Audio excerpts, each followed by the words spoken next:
लखनऊ के एक पुरसुकून मोहल्ले में एक पाक दामन नौजवान लड़की हिना रहा करती थी। वह सादगी, पर्दा, अदब और रूहानियत की चलती फिरती मिसाल थी। महज 24 बरस की उम्र में ही उसे उसके तहजीबदार अंदाज, नर्म लहजे और अल्लाह पर अटूट एतिमाद के लिए जाना जाता था। हिना हमेशा हिजाब में रहती, पांचों वक़्त की नमाज पाबंदी से अदा करती और अक्सर रात देर तक तिलावत कुरान में मशगूल रहती। 3 साल पहले उसका निकाह रेहान नामी एक नौजवान से हुआ था। रेहान का मिजाज हिना से बिल्कुल मुख्तलिफ था। दुनियावी रंगो नूर में डूबा हुआ, नौकरी में मशगूल और अक्सर मोबाइल या महफिलों में करखा रहता। उसका दीनो ईमान से कोई वास्ता नहीं था। हिना सब जानती थी, लेकिन उसने कभी शिकवा नहीं किया।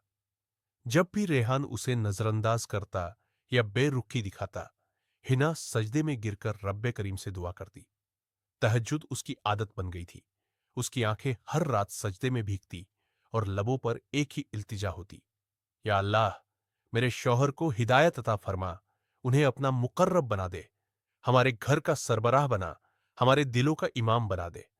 मोहल्ले की खवातीन ताना देती, तू इतनी परहेजगार है, लेकिन तेरा शौहर तुझे देखता तक नहीं, ये सब किस लिए?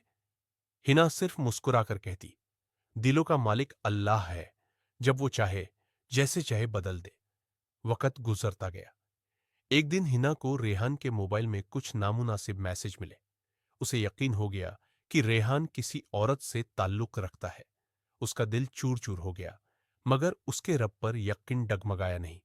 उसी रात वह सजदे में गिर पड़ी। या रब, तेरे सिवा मेरा कोई नहीं, तू चाहे तो हर अंधेरे को रोशन कर सकता है। कुछ ही अरसे बाद हिना को मालूम हुआ कि वह उम्मीदा है। उसने इसे अल्लाह की तरफ से एक निशानी समझा, उसके रब का इशारा कि वह उससे राजी है। लेकिन यह दौर आसान नहीं था, न जिस्मानी तौर पर, न ही रूहानी। रेहान अब भी अपनी दुनिया में मस्त था। जब बेटा पैदा हुआ, हिना ने उसका नाम रखा इल्मान, यानी इल्म और रोशनी वाला। वो बच्चा बचपन से ही कुछ खास था। जब उसकी मां नमाज पढ़ती, वो उनके सजदे की नकल करता और कुरान की तिलावत सुनकर सकून पाता।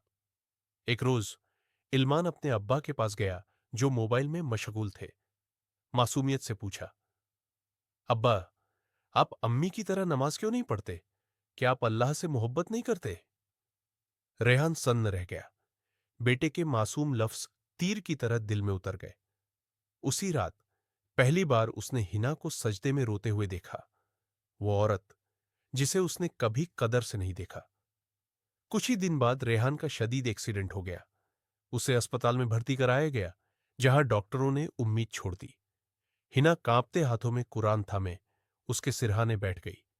उसकी दुआ बस यही थी, या अल्लाह, इसे माफी दे दे, इसे दूसरा मौका दे। मैं इसे दिल से माफ करती हूं, बस इतना चाहती हूं कि ये तुझसे जुड़ जाए, जैसे मैं जुड़ी हूं।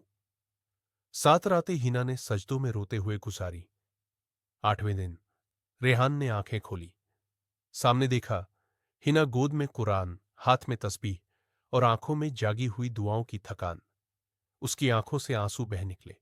वो लरजते हुए बोला, तुमने मेरे लिए इतना क्यों किया, जब मैंने तुम्हारे लिए कुछ भी नहीं किया?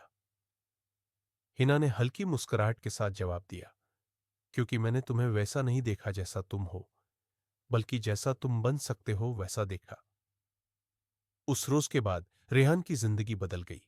उसने पहला वुजू दिल से किया, अपने बेटे इल्मान से छोटी छोटी सूरहें सीखीं और हर जुमा की नमाज में शरीक होने लगा।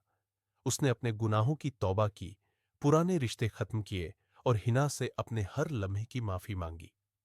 एक शाम जब वो हिना के साथ नमाज में खड़ा हुआ, नमाज के बाद उसने धीमे से कहा, तुमने मुझे सिर्फ मौत से नहीं, बल्कि उस जिंदगी से बचा लिया जो अल्लाह से दूर थी। हिना ने आसमान की तरफ देखा और धीरे से कहा, अल्हम्दुलिल्लाह।